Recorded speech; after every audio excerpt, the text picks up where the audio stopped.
Hey guys, welcome back to Top 10 Gaming. I'm Ron Mackenzie Lafergie. Battlefront 2 is out today and gamers everywhere are scrambling to get their Star Wars on, because it looks frickin' amazing. But just in case you haven't bought the game already, there are probably a few things you should know about. So get ready, it's time for the Top 10 Battlefront 2 facts you need to know before buying.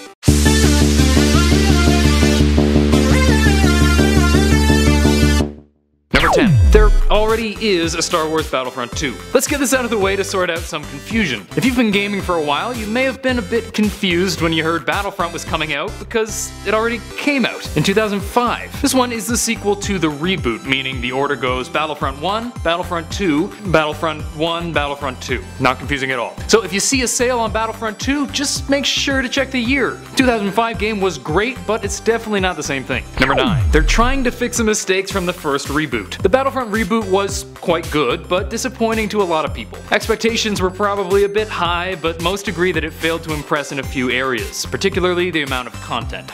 Not many maps or weapons, and the skill ceiling wasn't exactly the highest. Based on what we've seen from the beta of Battlefront 2 though, it looks like they have more than made up for this, with different classes, a bunch of different maps, lots of different land and space vehicles, and customizable bonuses. This is a relief, but I know the real question everyone's asking, what about the campaign? Well, number 8. There's a campaign.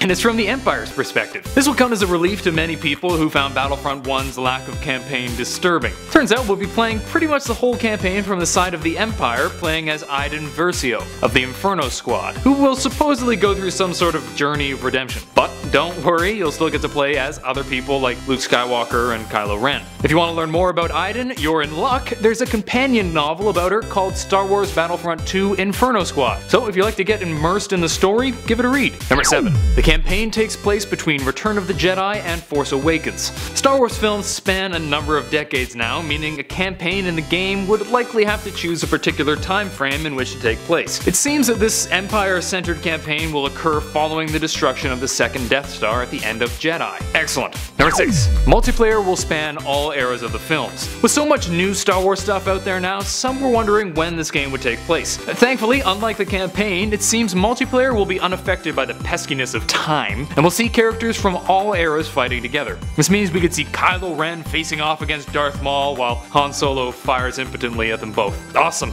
Number 5. It doesn't look like there will be VR support. I know it's sad, but who am I kidding, I can't afford VR gear anyway. There have been tons of hints that Battlefront 2 would have VR, but it was recently confirmed that that would not be the case, which is such a bummer because it would be an amazing virtual reality game. Hell, Criterion already did a VR level for the original game. It seemed like it was a gimme. Well, I guess we'll have to do it in regular reality like filthy commoners. Plus, who knows, maybe it'll come eventually. Number 4. Battle points. The first reboot took a bit of a different approach to heroes, granting random power-up drops that allowed you to do special things like play as one of the heroes. In the new game, however, this has been changed to be more similar to the earlier games, where you collect battle points for getting kills and playing the objectives. These battle points can be used to spawn cool vehicles, special classes of units, and yes, heroes. So kill dudes until you get Darth Maul, then pwn some noobs. Enjoy! Number 3. No Season Pass. One thing that rubbed a whole lot of fans the wrong way was the Season Pass for the first game. It felt kinda like they made us pay full price for half the game, then pay again for the other half. Thankfully, EA is being slightly less EA with this one, and it's actually giving us a complete game right from the get-go. Go figure. Yeah, I'm a bit salty about EA. Screw that Season Pass. Now, does this mean there will be no DLC? Probably not. Creative director Burn Deemer said they would, quote, take it apart and come up with something better. So there'll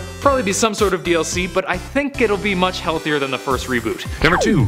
It might be pay to win. In today's age of microtransactions, gamers were a bit concerned about Battlefront 2, especially since it's EA we're talking about. And sadly, it seems like our fears may be warranted. Battlefront 2 will contain loot crates. Now, these will include items for crafting, in-game currency, and star cards. And that's the problem. These star cards make you stronger, so it's easier to win, and you can buy them with money. So like, yeah, looks like those who spend money will have an advantage. EA! Dude, it totally looks like he's yelling EA. That's awesome. Number 1. You can use the Millennium Falcon. That might be what I'm most excited for in this game. I know you could do it in the last game, but it's even better now. Battlefront 2 will expand on the hero vehicle system, bringing in a bunch more famous ships like Poe's Black 1 and it's the Millennium Falcon. I've been trying to find a Falconish ship in No Man's Sky forever, and I just can't, so this will give me a chance to live out my dreams. That's it for today, hope you guys enjoyed, and if you did, please smack that thumbs up button and subscribe to Top 10 Gaming for more videos. Are you gonna get Battlefront 2? Do you have an extra copy? Are you annoyed that I used a Star Trek reference in a Star Wars video? Let me know in the comment section down below. Until next time, I'm Ron Mackenzie LaFergie with Top 10 Gaming. Later, gamers.